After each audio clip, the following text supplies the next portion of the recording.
Arizona offers many reasons to be outdoors. Why? Because over 40% of Arizona is public land. This includes national parks, forests, wildlife refuges, monuments, and wilderness areas and lands managed by the Bureau of Land Management. Arizona's public lands are habitat for hundreds of wildlife species like mule deer and bighorn sheep, antelope, elk, and javelina. These lands also contain remnants of 1,500 years of human history, historic trails, prehistoric ruins, and rock art. But why are they public? How come the lands aren't privately owned? Well, after the American Revolution, 1783, when the 13 colonies decided to tell Great Britain and the King to take a hike so they could do their own thing and build a new nation, the 13 colonies became states and created the Articles of the Confederate as their constitution.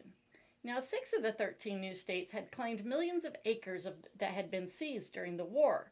The remaining 7 states had no such claims. So as not to start another squabble, the 6 states ceded the new western lands to the new Confederate government as part of the agreement to start a new nation. So Congress took responsibility for disposing of the newly created public lands. The idea was to survey and sell the lands to draw settlers to the west and allow them to create more states. Congress even granted a portion of the land to the new state government to sell and raise funds for the schools.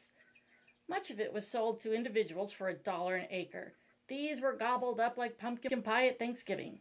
Ohio, Illinois, Indiana, Wisconsin, and Michigan were quickly sold, and little public land remains. Congress then passed 2 new laws to give the lands away. First was the Homestead Act. This offered settlers up to 160 acres simply for making a farm and living there for 5 years. Then they would own the land.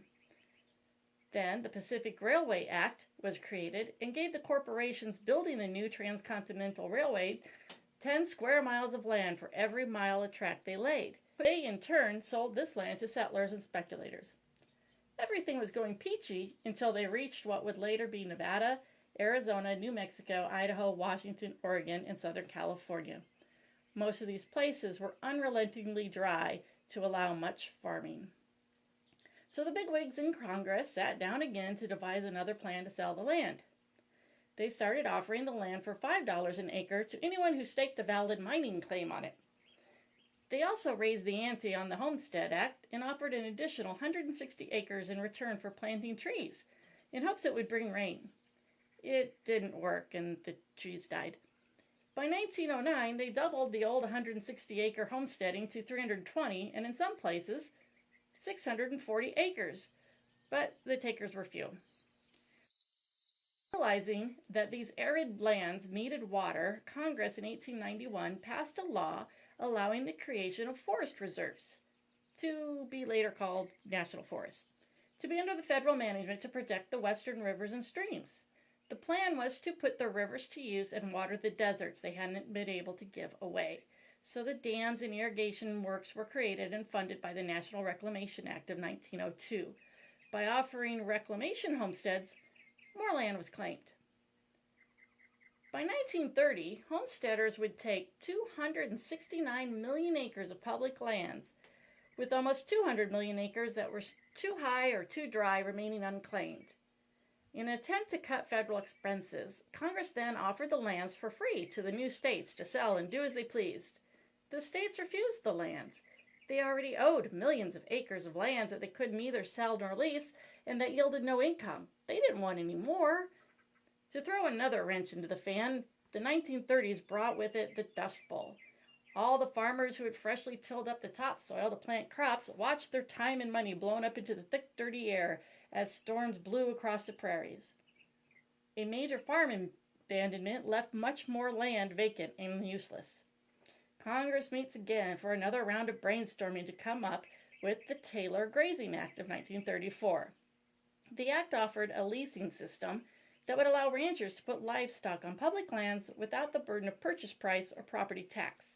It was then that the Bureau of Land Management was created to manage the remaining public lands. In 1976, they gave up trying to sell the land, and the Homestead Act was repealed and required that all public lands be managed not only for grazing, but for other profitable uses, including hunting, fishing, and recreation.